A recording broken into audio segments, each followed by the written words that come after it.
Acordei me sentindo animada. 30 anos. Preparei um bolo simples, arrumei o apartamento e organizei a mesa com algumas decorações que tinha comprado. Nada muito elaborado. Apenas um pequeno encontro com a família. Era tudo o que eu queria. Enviei uma mensagem carinhosa no grupo da família, convidando todos para uma tarde tranquila. Apenas bolo, alguns petiscos e a companhia de todos.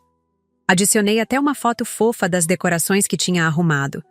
Estava genuinamente ansiosa para ver todo mundo, especialmente porque fazia tempo que não nos reuníamos todos no mesmo lugar. Pensei que seria agradável, um momento simples para celebrar juntos, como família deveria ser. Checava o celular de vez em quando, esperando ver as confirmações chegando. Me senti tão bem naquela manhã, preparando tudo com cuidado, imaginando as conversas que teríamos, as risadas que compartilharíamos. Sempre tive a esperança de que, em datas especiais, pudéssemos deixar de lado as pequenas desavenças que existiam entre nós. 2 minutos depois de enviar o convite, meu celular vibrou. Minha mãe havia respondido minha mensagem. Ninguém vai na sua festinha. Amadurece. Foi só isso. Nenhuma explicação, nenhum pedido de desculpas, nada. E pior que a mensagem dela foi o que veio depois. Silêncio absoluto. Ninguém curtiu minha mensagem original. Ninguém me defendeu. Ninguém disse absolutamente nada. Fiquei ali parada, olhando para a tela do celular, completamente congelada. O bolo ainda estava no forno, e eu podia sentir seu cheiro. O que tinha sido um aroma doce e reconfortante de repente me fez sentir mal. Continuei esperando que alguém, qualquer pessoa da minha família dissesse algo. Minha tia, meus primos, meu irmão. Pessoas que sempre falam sobre como família vem em primeiro lugar. Mas não houve nada. Apenas silêncio, que de alguma forma doía mais que a própria mensagem da minha mãe. Meu coração disparou, minhas mãos começaram a tremer levemente. A sensação de rejeição foi imediata e esmagadora, como um soco no estômago que me deixou sem ar. Por um momento, pensei que talvez fosse algum tipo de brincadeira cruel. Apaguei a mensagem. Não queria que ela ficasse ali, pairando na tela do meu celular como um lembrete constante da rejeição. Tirei o bolo do forno sem nem mesmo provar um pedaço. Meus olhos ardiam, mas me recusei a chorar. Coloquei o bolo sobre a mesa e fiquei olhando para ele por um tempo, pensando em todo o esforço que tinha feito para que esse dia fosse especial. As decorações, que minutos antes pareciam alegres, agora pareciam patéticas, ridículas até. Fiquei pensando nos meus tios, meus primos, nas pessoas que sempre diziam família acima de tudo, nos almoços de domingo, nas reuniões de fim de ano. Onde estavam agora? Por que ninguém disse nada? Por que ninguém me defendeu? O silêncio deles falava mais alto que qualquer palavra. Era como se todos concordassem com minha mãe, como se todos pensassem o mesmo. Senti que aquele era um recado coletivo, uma mensagem clara. Você é o problema. Sempre fui eu. A que se importa demais, a que quer reunir a família, a que ainda acredita em celebrações. Fiquei sentada na cadeira da cozinha, encarando o celular. Uma parte de mim queria ignorar, fingir que não tinha acontecido nada, engolir o choro como sempre fiz. A outra parte estava cansada. Cansada de ser a única a tentar, a única a se importar, a única a manter os laços. Cansada de ser pisada. E depois ouvir, é assim mesmo, você conhece sua mãe. Como se isso justificasse tudo. Como se eu tivesse que aceitar qualquer coisa em nome da família. Comecei a pensar em todas as vezes que engoli sapos, que fingi que estava tudo bem, que perdoei sem receber um pedido de desculpas. Todas as vezes que me fizeram sentir pequena, insignificante, e eu aceitei porque é família. Lembrei de como minha mãe sempre foi assim, áspera, dura, mas como também sempre estive lá por ela quando precisou. O que recebi em troca? Ninguém. Vai na sua festinha. Amadurece. A frase ecoava na minha cabeça, martelando, se repetindo como um mantra cruel que não me deixava em paz. Eu não ia responder. Prometi a mim mesma que não responderia, que ignoraria, que seria madura como ela queria. Mas algo dentro de mim quebrou. Talvez fosse a gota d'água depois de anos acumulando pequenas mágoas, pequenas decepções, pequenos abandonos. Peguei o celular e digitei devagar, as mãos tremendo de raiva, de tristeza, de decepção. Obrigada pela lembrança, mãe. Prometo que esse será o último convite. Para sempre. Li e reli a mensagem antes de enviar. Uma parte de mim sabia que estava ultrapassando uma linha, tomando uma decisão que mudaria tudo. A outra parte não se importava mais. Apertei enviar e imediatamente saí do grupo. Não queria ver as reações, não queria ler respostas, não, queria fingir que estava tudo bem mais uma vez. Era o fim. Em questão de 5 segundos, as chamadas começaram a chegar. Minha mãe, meu irmão, minha tia. Ignorei todas. Coloquei o celular no modo silencioso e o deixei virado na mesa. A humilhação pública que sofri se transformou em combustível para algo que eu nunca tinha sentido antes. Uma determinação, fria, calculista, que substituiu a tristeza inicial. Eles me humilharam no grupo da família, na frente de todos. Fizeram questão de me deixar exposta, vulnerável. E ninguém, absolutamente ninguém, achou que isso estava errado. Sentei no sofá e comecei a pensar na minha vida, em tudo que já suportei em nome dos laços familiares. As vezes que emprestei dinheiro que nunca voltou, as vezes que deixei usarem meu nome limpo para conseguirem crédito, as vezes que abri mão dos meus planos para atender às necessidades deles. E o que recebi em troca? Uma mensagem fria no dia, do meu aniversário e o silêncio cúmplice de todos. Lembrei de todas as contas que estavam no meu nome, de todos os favores financeiros, de todas as responsabilidades que assumi para ajudar a família. Era hora de fazer um balanço.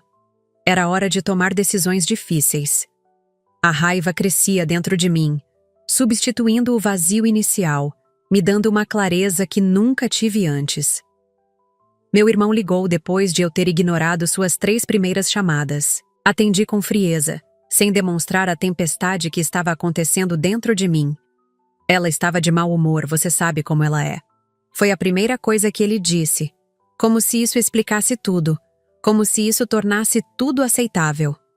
Respirei fundo antes de responder. Queria manter a calma, queria ser racional, queria mostrar que eu era adulta naquela situação. Como? Ela sempre foi, né? Respondi com uma voz que não parecia a minha, tão fria, tão controlada.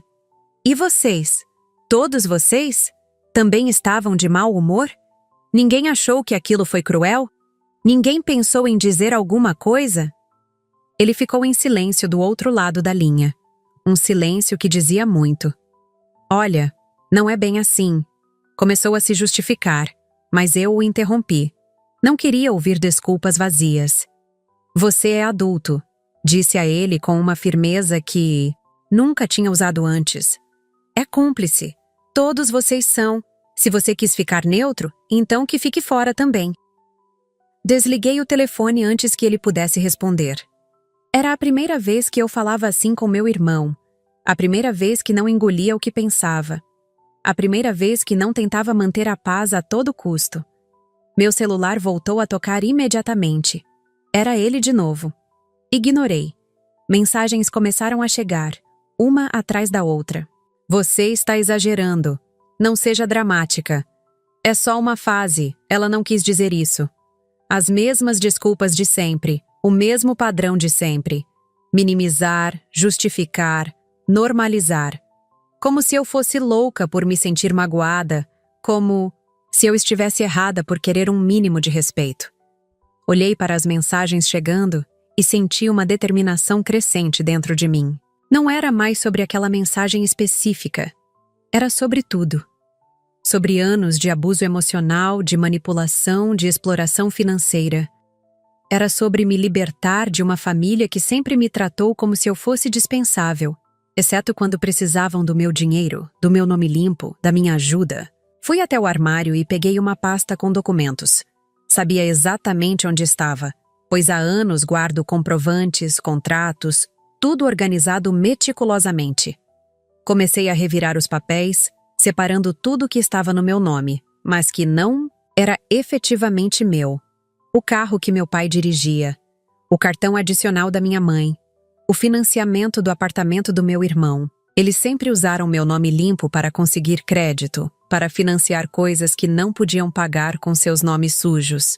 E eu sempre permiti, sempre achei que era minha obrigação como filha, como irmã.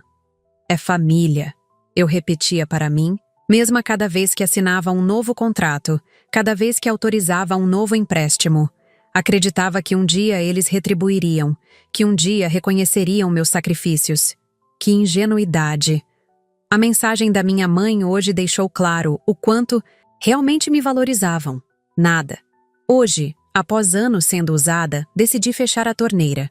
Separei todos os documentos em pilhas, uma para cada tipo de dívida, uma para cada familiar.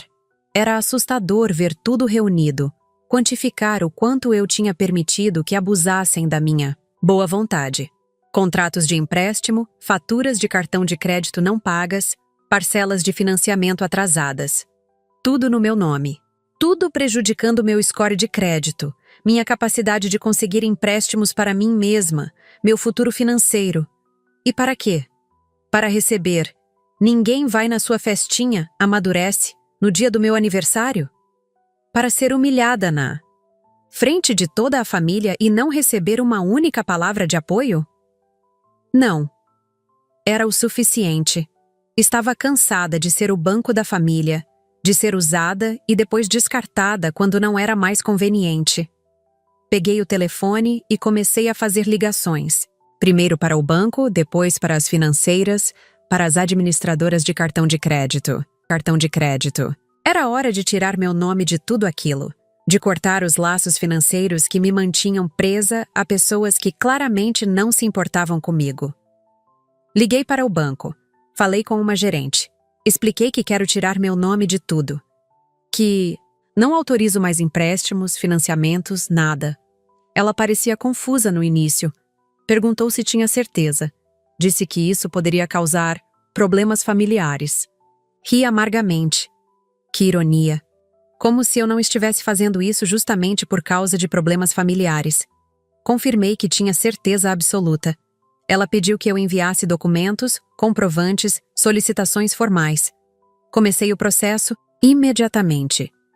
Enquanto conversávamos, ela me mostrou exatamente quanto estava no meu nome. 87 mil reais em dívida ativa. Quase engasguei quando ouvi o número. Sabia que era muito, mas não imaginava que chegava a tanto. 87 mil reais. O suficiente para dar entrada em um apartamento próprio. O suficiente para fazer uma viagem que sempre sonhei. O suficiente para mudar completamente minha vida se tivesse sido investido em mim, e não neles. O mais revoltante era que nada daquele dinheiro tinha sido para mim. Nem um centavo. Era o carro do meu pai, as roupas da minha mãe, o apartamento do meu irmão, as viagens dos meus tios. Tudo para pessoas que não tiveram a decência de me defender quando fui humilhada publicamente. Tudo para pessoas que achavam normal me tratar como lixo, depois estender a mão pedindo mais. A gerente do banco continuou falando, explicando os procedimentos, os prazos, as possíveis consequências. Eu ouvia tudo em um estado estranho de clareza e determinação. Não havia mais dúvidas, não havia mais aquela hesitação familiar. Aquela voz dentro de mim dizendo, mas é família, você tem que ajudar. Essa voz tinha sido silenciada hoje, substituída por outra muito mais forte que dizia chega. Assinei, digitalmente, os documentos que ela me enviou, confirmei minha identidade, autorizei os procedimentos necessários. Estava oficialmente começando minha libertação financeira. E, mais importante, minha libertação emocional de pessoas que nunca realmente me valorizaram, que nunca realmente me amaram do jeito que eu merecia ser amada. Entrei em contato com a empresa de crédito e mandei notificação formal por e-mail, solicitando o cancelamento imediato de todos os cartões adicionais vinculados à minha conta. Fiz questão de colocar meus pais em cópia no e-mail. para que soubessem exatamente o que estava acontecendo, para que não pudessem alegar depois que não foram avisados. Anexei todos os comprovantes, todos os extratos mostrando os gastos que eles fizeram com meu cartão, todas as parcelas atrasadas. Queria que vissem em preto e branco tudo o que tinham feito. Queria que entendessem que não era apenas sobre a mensagem cruel da minha mãe hoje, mas sobre anos de abuso financeiro, anos sendo usada. O e-mail foi enviado às 14h32. Exatamente 1 hora depois, às 15h32, meu pai me ligou, furioso como eu nunca tinha ouvido antes. "Você tá acabando com a gente", ele gritou assim que atendi, sem nem mesmo dizer olá.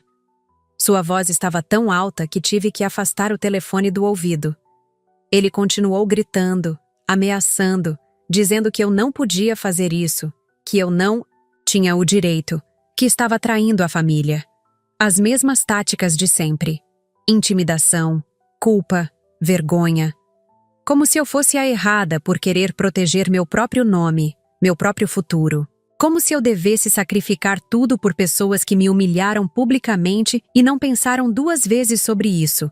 Deixei ele gritar, deixei ele colocar para fora toda a raiva, todo o veneno. E quando finalmente fez uma pausa para respirar, simplesmente desliguei o telefone. Não havia mais nada a ser dito. Não havia mais explicações a serem dadas. A decisão estava tomada, e pela primeira vez na minha vida, me senti no controle. No controle da minha vida, das minhas finanças, do meu futuro. E era assustador e libertador ao mesmo tempo. Eles vieram até minha casa.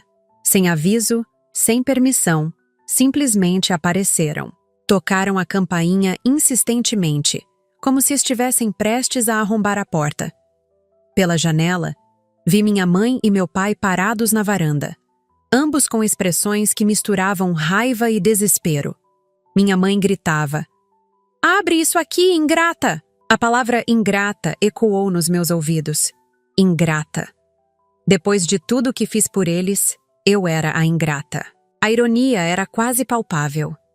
Notei que minha mãe segurava algo nas mãos. Um pacote pequeno, embrulhado em papel de presente. Quase ri. Um presente? Agora? Depois de tudo? Era ironia? Culpabilidade tardia? Uma tentativa desesperada de me manipular. Novamente? Qualquer que fosse o motivo, era tarde demais. Muito tarde demais. Não abri a porta, nem mesmo me aproximei dela. Fiquei parada, observando através da cortina, vendo o desespero deles crescer à medida que percebiam que eu não cederia desta vez. Eles continuaram batendo, gritando, chamando meu nome. Os vizinhos começaram a sair para ver o que estava acontecendo. Era humilhante, constrangedor. Mas não era eu quem estava fazendo o papel de louca na frente de todos. Peguei meu telefone e liguei para a polícia. Expliquei a situação calmamente. Disse que havia pessoas perturbando minha paz, fazendo ameaças e que eu não me sentia segura. A atendente garantiu que uma viatura seria enviada em alguns minutos. Enquanto esperava, observei meus pais. Meu pai parecia cada vez mais furioso. Minha mãe alternava entre gritar comigo e chorar dramaticamente. O teatro de sempre, a manipulação de sempre. Mas eu não era mais a mesma. Aquela mensagem no grupo da família tinha quebrado algo dentro de mim, algo que não podia ser consertado com um presente de última hora ou com lágrimas de crocodilo. Quando a viatura chegou, saí para falar com os policiais. Expliquei a situação. Mostrei as mensagens, os e-mails, contei sobre as dívidas. Fiz um boletim de ocorrência ali mesmo, na frente deles, para que soubessem que eu estava falando sério, que não havia volta. Me adicionaram de novo no grupo da família. Sem minha permissão, sem meu consentimento. Simplesmente me jogaram, de volta naquele espaço virtual onde horas antes tinha sido humilhada. E começou o festival de mensagens. Áudios de tias chorando, primos mandando textos longos sobre que decepção, sangue do seu sangue, família acima de tudo. Como se eu fosse a vilã da história. Como se eu tivesse cometido algum crime imperdoável ao decidir não ser mais o banco da família. Nenhum deles mencionou a mensagem da minha mãe. Nenhum deles reconheceu como aquilo tinha sido cruel, desrespeitoso, humilhante. Era como se aquilo nunca tivesse acontecido, como se eu estivesse reagindo ao nada, como se fosse louca. Gaslighting, em sua forma mais pura. Fiquei observando as mensagens chegarem, uma após a outra, todas seguindo o mesmo padrão. Culpa, vergonha, manipulação emocional. Decidi responder de uma forma que nunca imaginei que faria. Comecei a tirar print de todos os contratos no meu nome, de todas as dívidas, de todos os comprovantes de pagamento que fiz ao longo dos anos. Um após o outro, enviei tudo no grupo, sem texto, sem explicação, apenas os documentos frios e impessoais mostrando a verdade que todos fingiam não ver. 87 mil em dívidas no meu nome. Anos sendo explorada financeiramente por pessoas que agora me chamavam de ingrata, de decepção, de traidora. O silêncio que se seguiu foi absoluto. Sepulcral. Ninguém respondeu. Ninguém mandou áudio. Ninguém tentou justificar. Vi um primo saindo do grupo na mesma hora. Depois outro. E mais outro. A verdade estava ali, exposta para todos verem. Impossível de ser negada ou minimizada. Finalmente, meu tio, o que sempre se gabava de ser o chefe da família, enviou uma mensagem simples. Isso são assuntos particulares. Não deviam estar aqui. Tarde demais. A máscara tinha caído e todos tinham visto o que se escondia por trás. Você vai deixar a gente na rua? Minha mãe escreveu em privado, algumas horas depois do caos no grupo da família. Nenhum pedido de desculpas pela mensagem, cruel, nenhum reconhecimento do dano emocional que tinha causado. Apenas a preocupação com as consequências materiais das próprias ações. Típico. Tão previsível que quase me fez rir. Respirei fundo antes de responder. Queria ser clara, direta, sem deixar espaço para manipulações ou mal-entendidos. Eu fui deixada sozinha no dia em que mais precisava. Escrevi, referindo-me não apenas ao aniversário de hoje, mas a todas as vezes em que precisei deles emocionalmente e não estavam lá. Durante anos, permiti que usassem meu nome, meu crédito, meu dinheiro. E hoje, quando pedi apenas a presença de vocês, recebi amadurece como resposta. Quem precisa amadurecer não sou eu, ela respondeu com um áudio. Estava chorando, soluçando de uma maneira que, em outros tempos, teria partido meu coração e me feito voltar atrás imediatamente. Mas eu conheço esse choro. É o mesmo que ela usa quando quer alguma coisa, quando quer manipular, quando quer que eu me sinta culpada e faça o que ela quer. Não funcionou dessa vez. Ouvi o áudio inteiro, cada segundo das lamentações, das acusações veladas, das tentativas de me fazer sentir como a vilã da história. E quando terminou, respondi com um texto simples. Não funciona mais. Não vou voltar atrás. Vocês terão que lidar com as consequências das próprias escolhas, assim como estou lidando com as minhas. Bloqueei seu número logo depois. Não queria mais ouvir choros falsos. Não queria mais ser manipulada. Não queria mais ser a única adulta em uma família de crianças que nunca assumem responsabilidade por nada. Era hora de seguir em frente, de verdade, sem olhar para trás. Meu pai ameaçou processar. Sim, você leu certo. Disse que eu fiz tudo de má fé e que ele pode me colocar na justiça por romper acordo verbal de família. Como se existisse tal coisa na legislação brasileira. Como se usar o nome de alguém para conseguir crédito sem intenção de pagar fosse legal. Como se humilhar publicamente uma filha no dia do aniversário dela fosse um direito parental protegido por lei. Recebi a mensagem dele enquanto estava sentada no sofá, bebendo um chá para tentar me acalmar depois de tudo que tinha acontecido. Li e reli, tentando entender como chegamos a esse ponto. Como meu próprio pai estava me ameaçando legalmente por eu ter decidido proteger meu nome, meu futuro. A audácia era impressionante. A completa falta de autocrítica, de percepção da realidade, era quase fascinante de tão absurda. Respondi com 2 termos jurídicos que pesquisei rapidamente: coação emocional e fraude documental. Expliquei em termos simples que o que eles fizeram comigo durante anos tem nome na lei e não é acordo verbal de família. É crime. É fraude. É usar o nome de outra pessoa para obter vantagens financeiras sem intenção de arcar com as responsabilidades. Expliquei que tenho todos os comprovantes, todos os documentos, todas as provas necessárias para demonstrar que fui coagida emocionalmente a permitir que usassem meu nome. E que se ele quisesse mesmo levar isso para a justiça, eu estaria mais do que preparada para me defender. Depois desse meu último texto, ele parou de responder. O silêncio dele foi mais revelador que qualquer palavra poderia ser. Sabia que tinha ido longe demais, que tinha mostrado suas cartas e percebido que seu blefe não funcionaria. Era o fim das ameaças, pelo menos por enquanto. E com cada pequena vitória, com cada limite estabelecido, eu me sentia mais forte, mais determinada, mais livre das amarras que me prenderam por tanto tempo. Minha madrinha, que sempre ficou calada, me ligou chorando. Atendi com hesitação, esperando mais um sermão, mais uma tentativa de me fazer sentir culpada. Mas o que ouvi foi completamente diferente. Entre soluços, ela confessou que sempre soube o que faziam comigo, que via como me exploravam financeiramente, como me manipulavam emocionalmente, como me tratavam como um banco e não como uma filha, que tinha medo de se meter, de causar conflitos, de perder o contato com a família que tanto prezava. Por isso, ficou em silêncio todos esses anos, observando de longe, sentindo-se cada vez mais culpada por não intervir. Hoje, porém, depois de ver a mensagem da minha mãe no grupo, depois de testemunhar a humilhação pública que sofri, depois de ver como todos se voltaram contra mim quando decidi me proteger, ela não conseguiu mais ficar calada.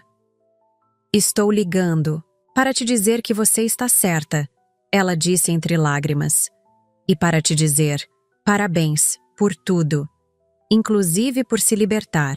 Suas palavras me atingiram como um bálsamo inesperado em um dia de feridas abertas. Finalmente alguém estava vendo a verdade. Finalmente, alguém estava reconhecendo o que sofri, o que suportei, o que aguentei em silêncio durante anos. Não, era loucura minha, não era exagero, não era ingratidão como todos queriam me fazer acreditar. Era abuso, era exploração, era manipulação. E agora, alguém além de mim estava dizendo isso em voz alta. Minha madrinha continuou falando, pedindo desculpas por não ter tomado uma posição antes, por não ter me defendido quando precisei. Disse que admirava minha coragem, minha força, minha determinação em quebrar um ciclo que muitos normalizam, em nome da família. Disse que me apoiava completamente nessa decisão, mesmo que isso significasse que ela também seria excluída do círculo familiar por estar do meu lado. Pela primeira vez naquele dia, senti que não estava sozinha, que tinha pelo menos uma pessoa que entendia, que via, que apoiava. E isso fez toda a diferença. Ela me transferiu $5.000, sem que eu pedisse, sem que esperasse, sem qualquer tipo de obrigação. Simplesmente fez o Pix e me enviou o comprovante com uma mensagem: "Para você comemorar seu renascimento, não seu aniversário." Foi um gesto que me pegou completamente desprevenida. Não porque precisava do dinheiro, embora ajudasse muito, considerando as dívidas que teria que assumir, mas porque simbolizava algo muito maior. Era um reconhecimento tangível do que eu estava passando, do que tinha sofrido, do quanto merecia recomeçar. Não era apenas dinheiro. Era validação. Era apoio. Era uma mão estendida quando todas as outras tinham se recolhido. Olhei para o comprovante da transferência por muito tempo, tentando processar o que aquilo significava, o que representava. Foi a primeira vez que chorei naquele dia. Mas não de raiva, como tinha esperado. Não de tristeza, como tinha temido. De alívio. De gratidão. De uma emoção que não conseguia nomear, mas que aquecia meu peito de uma forma que não sentia há muito tempo. Respondi agradecendo do fundo do coração, mas dizendo que não precisava, que não queria que ela se prejudicasse financeiramente por minha causa. Ela foi firme na resposta. Não é caridade, é justiça. É o mínimo que posso fazer depois de anos vendo o que faziam com você e não dizendo nada. Além disso, é um investimento no seu futuro, em uma pessoa que sempre esteve lá para todos e que agora merece que alguém esteja lá para ela. Suas palavras tocaram algo profundo dentro de mim. A ideia de que eu merecia estar primeiro na minha própria lista de prioridades, de que merecia investir em mim mesma depois de anos investindo nos outros, era revolucionária. Era um conceito que nunca tinha realmente considerado, muito menos praticado. Sempre fui a última, a que vem depois de todos os outros, a que sacrifica suas necessidades, seus sonhos, seu dinheiro pelos outros. E agora, alguém estava me dizendo e mostrando com ações concretas que eu merecia estar em primeiro lugar. Foi uma revelação que mudou algo fundamental dentro de mim. Não sei porquê, mas postei a história. Tudo. Printei a mensagem da minha mãe, os documentos das dívidas no meu nome, o histórico de abuso financeiro, a humilhação pública, as ameaças legais, tudo. Obviamente, borrei nomes, informações pessoais, qualquer coisa que pudesse identificar diretamente minha família. Não queria exposição, não queria vingança pública. Queria apenas compartilhar minha experiência, talvez como uma forma de catarse, talvez como um alerta para outras pessoas que estivessem passando pelo mesmo tipo de abuso sem perceber. Publiquei em um fórum online anônimo, sem grandes expectativas. Pensei que talvez algumas pessoas lessem, talvez algumas comentassem com palavras de apoio. Nada mais que isso. Me enganei completamente. Em menos de 2 horas, meu post tinha viralizado. Mais de 30.000 compartilhamentos. Milhares de comentários. Centenas de mensagens privadas de pessoas relatando experiências semelhantes, agradecendo por dar nome ao que tinham vivido, por mostrar que não estavam sozinhas. A repercussão foi avassaladora. Pessoas de todo o país, e até de fora dele, compartilhavam suas próprias histórias, ofereciam conselhos legais, indicavam terapeutas especializados em traumas familiares, expressavam indignação com o que tinha acontecido comigo. Foi como abrir uma comporta de um rio represado por muito tempo.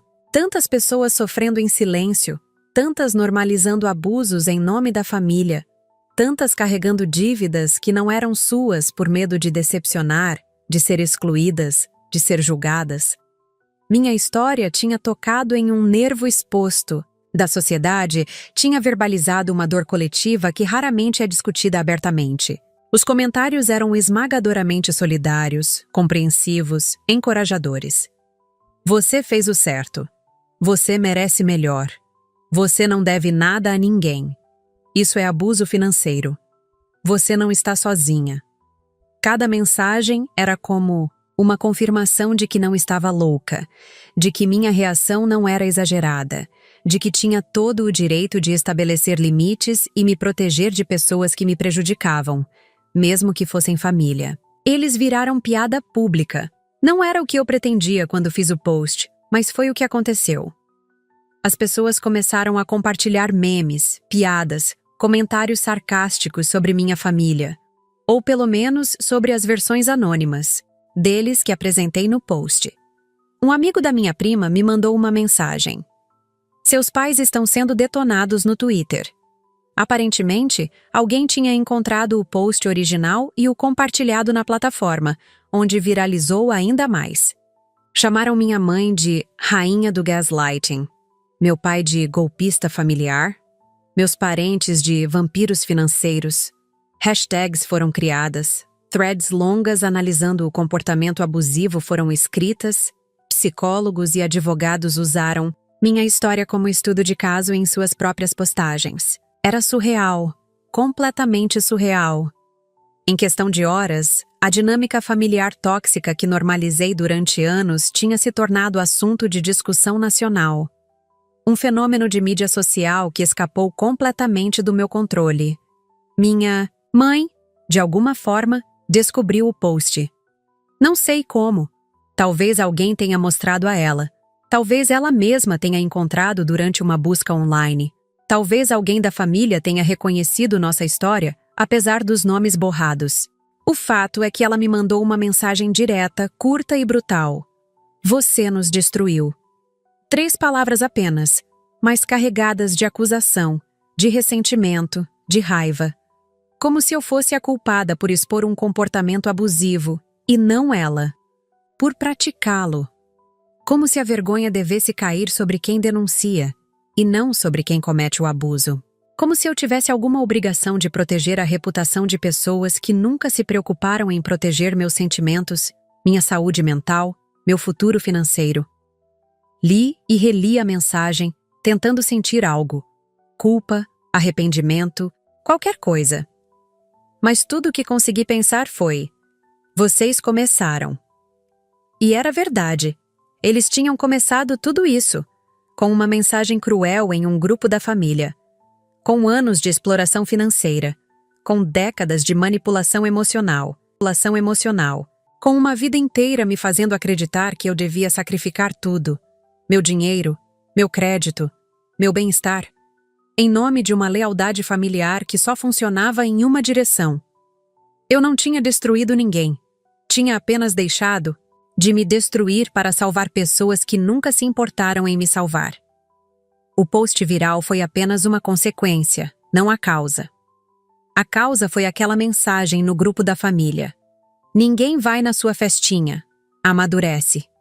E todas as mensagens semelhantes, explícitas ou implícitas, que recebi ao longo dos anos. A internet apenas fez o que sempre faz. Amplificou. Tornou visível o que antes era escondido dentro das paredes de uma família aparentemente normal. Mostrou ao mundo o que eu sempre soube, mas tinha medo de admitir. Que o que sofri tem nome, tem consequências, e não é normal nem aceitável. Não importa quantas vezes tentem me convencer do contrário. Finalizei a ruptura. Não foi um processo, rápido nem simples. Exigiu determinação, paciência e uma força que não sabia que tinha. Comecei pelo mais óbvio. O cartão adicional que minha mãe usava como se fosse dela, acumulando dívidas no meu nome sem a menor intenção de pagá-las. Liguei para a operadora do cartão e, após explicar a situação, solicitei o cancelamento, imediato. A atendente hesitou, perguntou se eu tinha certeza, alertou sobre as consequências para o relacionamento familiar. Tive que rir. Que relacionamento? Aquele baseado em exploração financeira e humilhação pública? Confirmei o cancelamento e segui em frente. Em seguida, entrei em contato com o Detran. O carro que meu pai dirigia há anos estava no meu nome, um financiamento que ele prometeu pagar, mas que há meses caía em atraso, prejudicando meu score de crédito. Solicitei o bloqueio por inadimplência. O funcionário do outro lado da linha soava incrédulo quando expliquei. Mas é o carro do seu pai. Sim, mas a dívida era minha. As restrições eram minhas. O nome sujo era meu. E agora, a decisão também era minha. O bloqueio foi registrado, uma a uma. Cortei todas as amarras financeiras que me prendiam a eles. Contas conjuntas, empréstimos, financiamentos, tudo. Foi um processo exaustivo, burocrático, extenuante. Passei horas ao telefone, navegando por menus automáticos, explicando repetidamente minha situação para atendentes diferentes, enviando documentos, preenchendo formulários, confirmando minha identidade. Alguns eram compreensivos. Entendo completamente, vamos resolver isso. Outros tentavam me dissuadir. Tem certeza? É uma decisão séria. Como se eu não soubesse, como se não tivesse pensado em todas as implicações, como se a decisão tivesse sido tomada num impulso, e não após anos de abuso. A frase que mais ouvi foi sem dúvida: mas é família.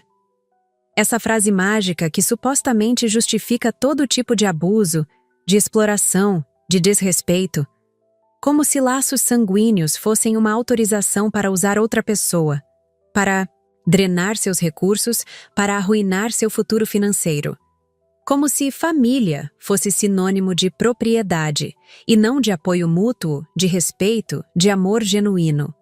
Depois de finalizar todos os procedimentos legais e financeiros, depois de garantir que meu nome estava protegido, que não seria mais usado sem meu consentimento, que estava livre das amarras que me prendiam a eles, mandei uma mensagem final. Algo que precisava ser dito para encerrar definitivamente esse capítulo da minha vida. Parabéns para mim. Hoje eu nasci de novo, sem vocês. Simples, direto, sem espaço para interpretações ou manipulações. Não foi uma mensagem enviada com raiva, embora eu tivesse todo o direito de estar furiosa. Foi enviada com uma estranha sensação de paz, de fechamento, de um ciclo que finalmente se encerrava. Não esperei resposta. Não havia nada mais a ser dito, nada mais a ser negociado, nada mais a ser explicado. Eles sabiam exatamente o que tinham feito. Sabiam exatamente por que estava acontecendo. Qualquer tentativa de se fazerem de vítimas, de me acusarem de exagero ou ingratidão, cairia em ouvidos surdos. Bloqueei todos depois disso. Não apenas meus pais e meu irmão, mas todos os familiares que ficaram do lado deles. Tios que me acusaram de trair o sangue. Primos que disseram que eu estava exagerando. Avós que insistiram que família é família, não importa o que aconteça. Bloqueei contatos, e-mails, perfis em redes sociais. Uma limpeza completa, radical, necessária. Era como arrancar um curativo de uma ferida antiga. Doloroso, mas essencial para a cicatrização. Não havia mais espaço para essas pessoas, na minha vida. Não havia mais energia para relações unilaterais, para expectativas injustas, para sacrifícios sem retorno. Era o fim de um capítulo doloroso e o início de uma história totalmente nova, escrita apenas por mim, em meus próprios termos. A casa está vazia, mas eu não. No fim daquele dia tumultuado, exaustivo, transformador, me sentei na mesa da cozinha e olhei ao redor. O silêncio era quase palpável.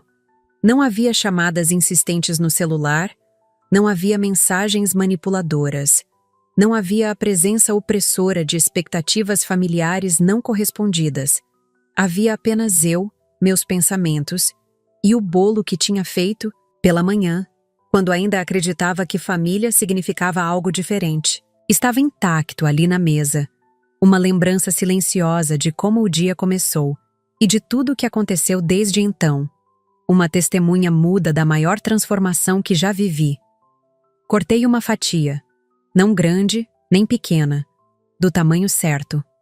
Comi, devagar, saboreando cada garfada, permitindo que o sabor doce contrastasse com a amargura das revelações do dia. Estava sozinha na mesa que tinha preparado para muitos. Completamente sozinha. Sem a família que sempre acreditei que deveria ter, que deveria amar incondicionalmente, que deveria suportar custe o que custasse.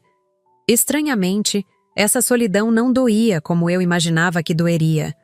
Não era vazia, não era desesperadora, era quase reconfortante. Como finalmente tirar um sapato apertado depois de um longo dia. Como finalmente expirar depois de prender a respiração por tempo demais. Pela primeira vez, não estava me forçando a acreditar na mentira de que família é tudo. Não estava engolindo abusos em nome de laços sanguíneos. Não estava sacrificando minha saúde financeira, meu bem-estar emocional, minha paz mental no altar das obrigações familiares. Não estava fingindo que tudo estava bem quando claramente não estava. Olhei para o apartamento ao meu redor. Pequeno, simples, mas meu. Um lugar que construí com meu trabalho, meu esforço, minhas escolhas. Um lugar que agora representava não apenas um abrigo físico, mas um refúgio emocional. Um espaço seguro, livre das dinâmicas tóxicas que me aprisionaram por tanto tempo. Dei-me um presente naquele aniversário. Liberdade. Liberdade das dívidas que não eram minhas, mas que carregava como se fossem. Liberdade das expectativas unilaterais, das cobranças injustas, das manipulações constantes. Liberdade da culpa, da vergonha, do peso esmagador de ser sempre a responsável, a provedora, a que está sempre disponível apesar de nunca receber. O mesmo em troca. Era um presente que custou caro, financeiramente, emocionalmente, socialmente. Havia os 87.000 reais em dívidas que precisaria assumir e, eventualmente, quitar. Havia os relacionamentos familiares que nunca mais seriam os mesmos. Havia a dor da rejeição que ainda pulsava sob minha pele, que ainda fazia meu coração apertar em momentos inesperados. Havia o medo do futuro, das consequências a longo prazo, das repercussões que ainda não podia prever. Mas tudo isso valia a pena. Cada centavo, cada lágrima, cada noite de insônia, cada momento de dúvida. Porque pela primeira vez em anos, talvez pela primeira vez na vida, celebrei meu aniversário de verdade. Não como uma obrigação social, não como uma performance para agradar os outros, não como uma desculpa para ser usada e descartada mais uma vez, mas como uma verdadeira celebração do meu valor, da minha força, da minha capacidade de estabelecer limites saudáveis e de escolher me colocar em primeiro lugar, de reconhecer meu próprio valor e agir de acordo. Olhei para o último pedaço de bolo no prato e sorri. Um sorriso pequeno, ainda hesitante, mas genuíno. A casa estava vazia, sim. Os lugares ao redor da mesa estavam vazios. Mas eu estava cheia. Cheia de possibilidades que antes não conseguia enxergar. Cheia de uma autodeterminação que antes não sabia que possuía. Cheia de um tipo de paz que só vem quando finalmente decidimos que merecemos mais, muito mais, do que migalhas, emocionais disfarçadas de amor familiar. E esse sentimento, essa certeza, essa liberdade recém-descoberta, era o melhor presente de aniversário que já recebi na vida. Não veio embrulhado em papel colorido, não veio com cartão, mas veio com uma promessa silenciosa, a de que, daquele dia em diante, eu viveria nos meus próprios termos. E isso, só isso, valia mais do que qualquer presente que eles jamais poderiam ter me dado.